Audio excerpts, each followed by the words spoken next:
Welcome to the Green Building Show, where we investigate green design and building trends throughout Australia.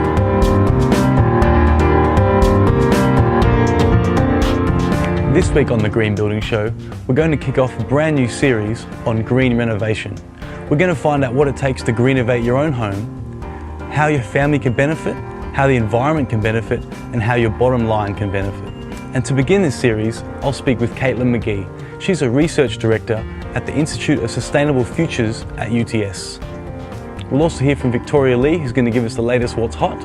And in this week's Australian Style, I'll be speaking with Nick Smith from Rainbow Building Solutions. And we'll be speaking about their latest lightweight design.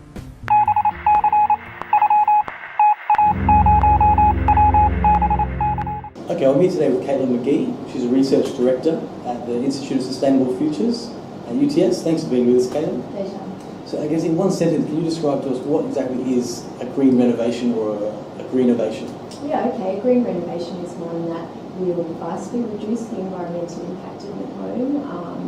Ideally it will kind of reduce the environmental impact of your home to like zero or even be a net positive impact, but we're not really there yet. We're still sort of at the sort of phase of trying to reduce the environmental impact as much as we can, but hopefully in the future we'll be looking at zero impact or even a net positive impact.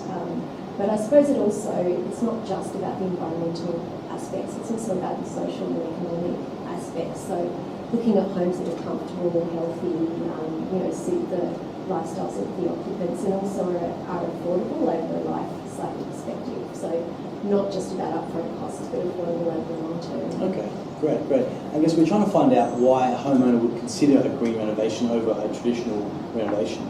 Yeah. And it says in your home guide, you guys have pushed saying that basically there's some important consequences for homeowners to really consider a green renovation. Can you elaborate a little bit more on some of those consequences?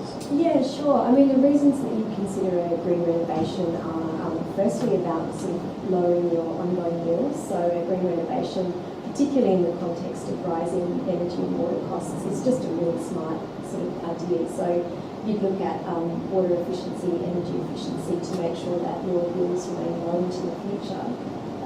Green renovations are also more comfortable and healthier because you're kind of looking at how well the building's designed and working with the climate rather than expensive heating and cooling. So that's another kind of direct benefit.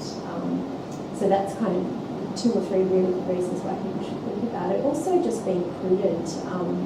There's some evidence to show that resale value will be better if you've got a greener home, especially in the future when you can demonstrate that your bills are lower compared to that house that people might be considering buying. So they're all the kind of direct benefits, I guess, and then there's the sort of broader sort of environmental and social benefits that they're not a driver for everyone, but a lot of people do really actually feel good about sort of making a difference and doing the right thing by the environment. So that's another driver.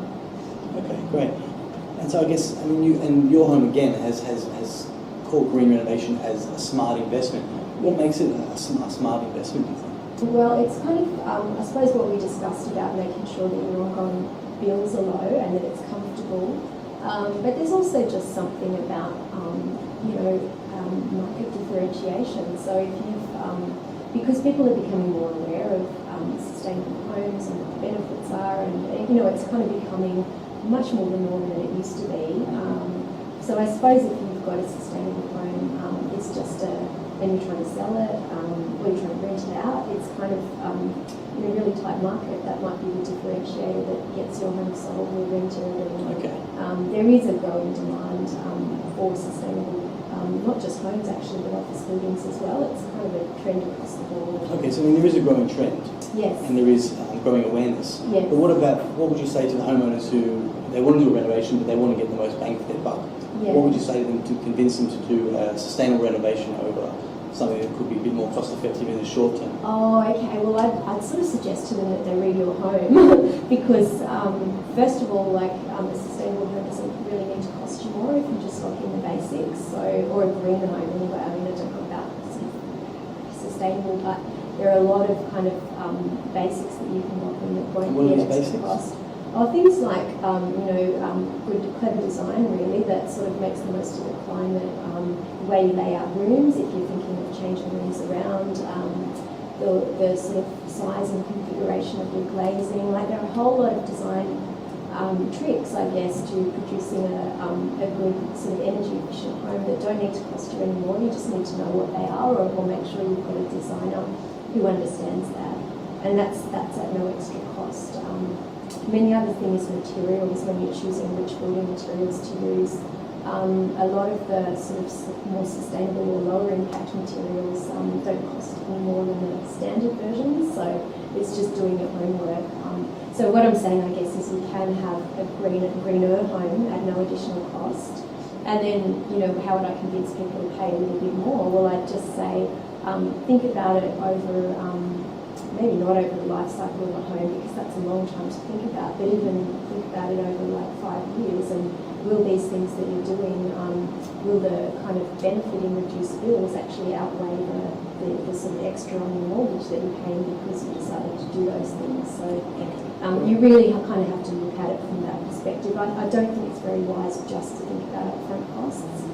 I know a lot of people are cash constrained, but there is that whole idea of like, think about your mortgage repayments and how much more you're going to have to pay in your mortgage because you, borrowed $3,000 more to do sustainable things. And will the savings that sort of delivers you actually be more than the mortgage repayments? And often that is the case, especially with energy prices going up so much. So it's kind of about doing your homework, I think.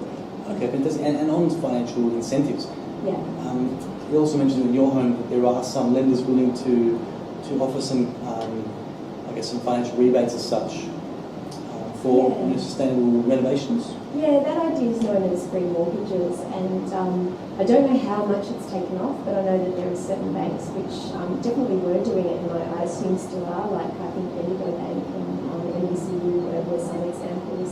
And the idea is that if you're borrowing for sustainable improvements that are going to lead to demonstrated savings in bills, they'll actually give you a slightly lower rate for those things. And the idea behind that is that they just know that they've got better certainty that the people will be able to make their mortgage repayments. So I think that's the principle behind how they work. All right, fantastic. And what about any other financial investment incentives, say from government bodies? Yeah, you can get a lot of. There are a lot of different rebates, and so you have to check with your local government. That's usually the best place to go and check.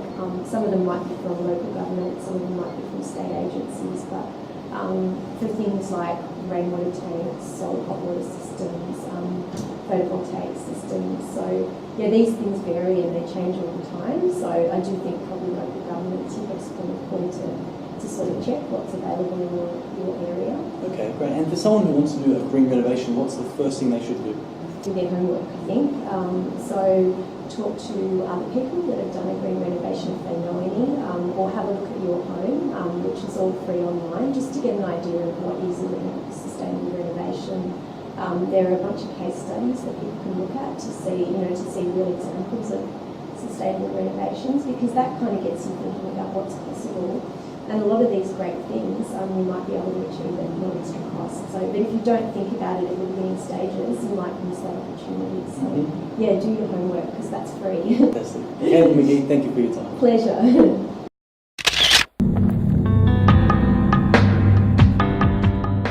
So Victoria, what's new in sustainable coffee this week? Well, actually, it's a few products made from recycled coffee grounds. It's from a Spanish designer, but it's just been imported into Australia through Textura. And his name is Raul Lowry, and he just won the first prize at the Salone Satellite Award in 2012 in Milan.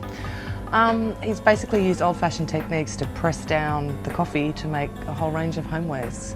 Cups, mugs, lights. Actually, I'm not sure if there are cups, but there's definitely floor lamps, tables, decorative tableware. Just a really interesting thing to do with odd coffee grounds. So he's made some furniture.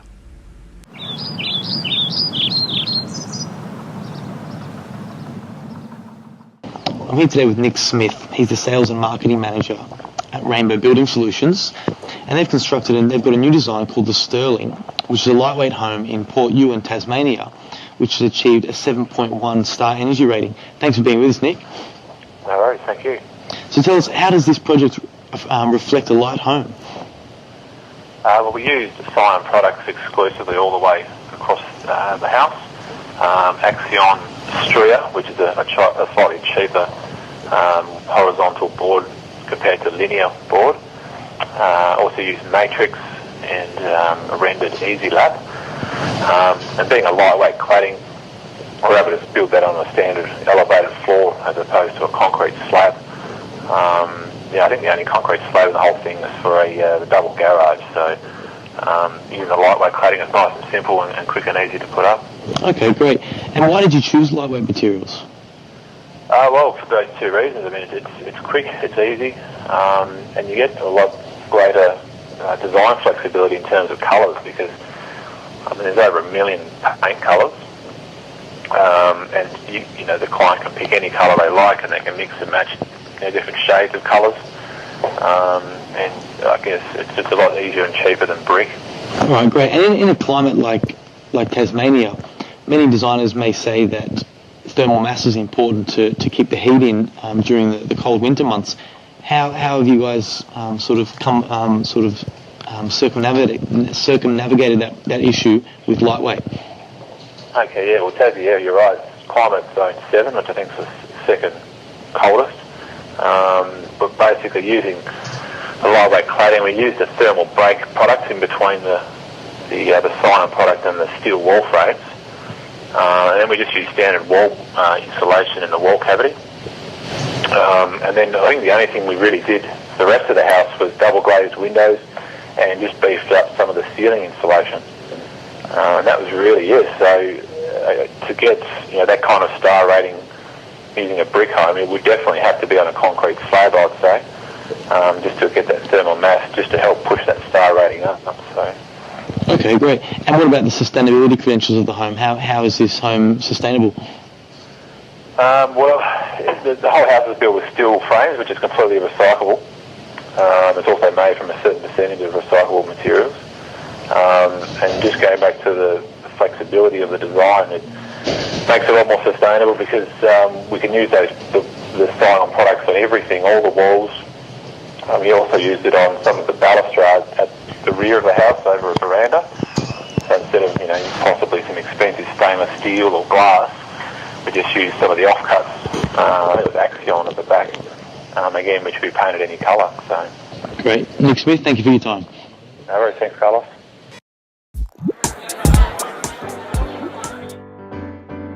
For this week's You Asked Us, we've got a question from Anissa, and she's trying to design an emergency relief home for her HFC design project. She's looking for a home that's both lightweight, which is easy to transport, as well as being sustainable. To help with your assignment, Anissa, we're going to take a look at a home we recently featured on the Light Home website. It's called Twilight Bray, and it was built by Splice Projects. The builder, Simon Dempster, managed to achieve an extraordinary level of sustainability by using prefab construction and lightweight materials. Now, the prefab is great for transportation as it minimises waste costs and also helps with transportation costs. And as for lightweight materials themselves, he went for a durable material such as James Hardie's HardieFlex and recycled plywood.